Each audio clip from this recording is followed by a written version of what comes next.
Big plans for a multi-million-dollar luxury resort in Dallas County appear to be belly up. Court records show that some contractors aren't being paid, and the former owner owes more than $1 million to construction businesses, lenders, and investors.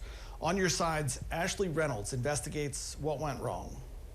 A cold, dreary February day down a dirt road in Dallas County features what many call a bust. Unfinished structures display fallout. A few years ago, this 300-acre property off Highway 64 on Cat Hollow was sold. Fort Niangua would transform into cherry blossom coastal country. Our family loves to do stuff like that, be outdoors and do things and go to new places and be on the water. The local newspaper reported a $40 million luxury resort was on the way with an event center, restaurant, and eco-friendly cabins. I sent several guys up there.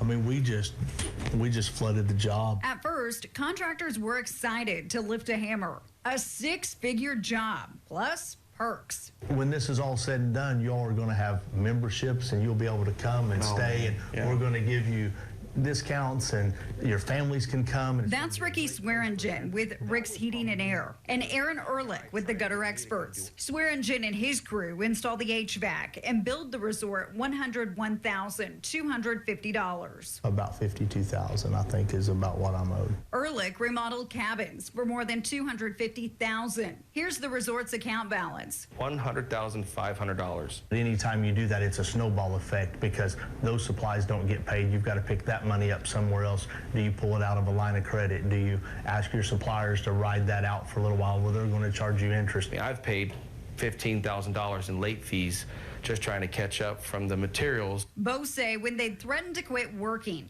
they get paid a little. It's kind of kept a little piece of meat on the string and kept the rabbit running in front of us. So I remember one time she got all excited about $40,000.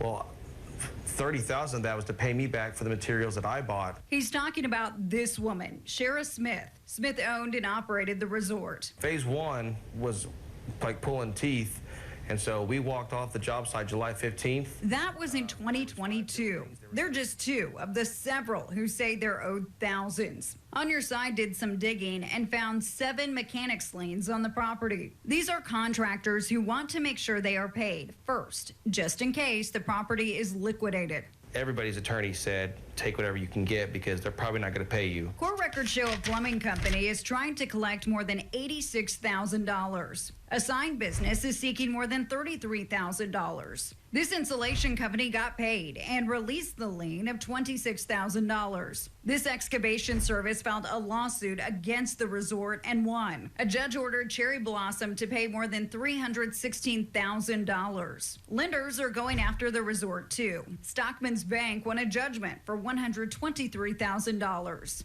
On Your Side continue to follow the money and discovered this lawsuit. 2 investors are now suing the owners for fraud. The lawsuit reads 2 investors gave nearly $500,000 for the project. At the time of the handshake, investors say the owners claimed there was no work done that would result in liens. A few months later, the investors discovered there were more than $700,000 in liens against the resort. That all existed before that handshake. It also says Smith intended to remove 80 acres from the resort land to own herself. A judge ordered Smith to pay damages and attorney fees amounting to $616,922. She declined my on-camera interview request, but emailed me saying, a judgment was put on me temporarily, but it's not a fixed judgment because the case is still open and going to trial. Attorneys tell On Your Side there's no such thing as a temporary judgment, but the case is continuing against other people. She had the chance to appeal, but did not. Smith went on to say in that email, I do know that many of the contractors were paid, even though they did not complete the work. Contractors insist they did more work than they were paid for. We would make the campground look good enough to entice investors to come. Yeah. That the goal was use us to impress the investors will put more money into it and they could pay us. Yeah. Smith also said in her email, I do not know what negotiations Dale made with them upon the refinance of the campground. Dale Helly, along with TD Investments Ventures, now owns the resort. He's a defendant in the lawsuit with investors, and this one with a lender. He has not responded to my calls or emails, nor has his attorney. They stopped taking our phone calls about a year ago. Yeah. As much as the money sounds great, a good old-fashioned apology would probably go a long way. Those two investors suing the owners declined my interview request due to the pending litigation against Smith, the current owner, and the bank. And while getting video of the property, we didn't see any closed signs.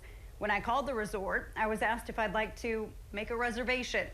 We'll continue to follow this story. For On Your Side, I'm Ashley Reynolds.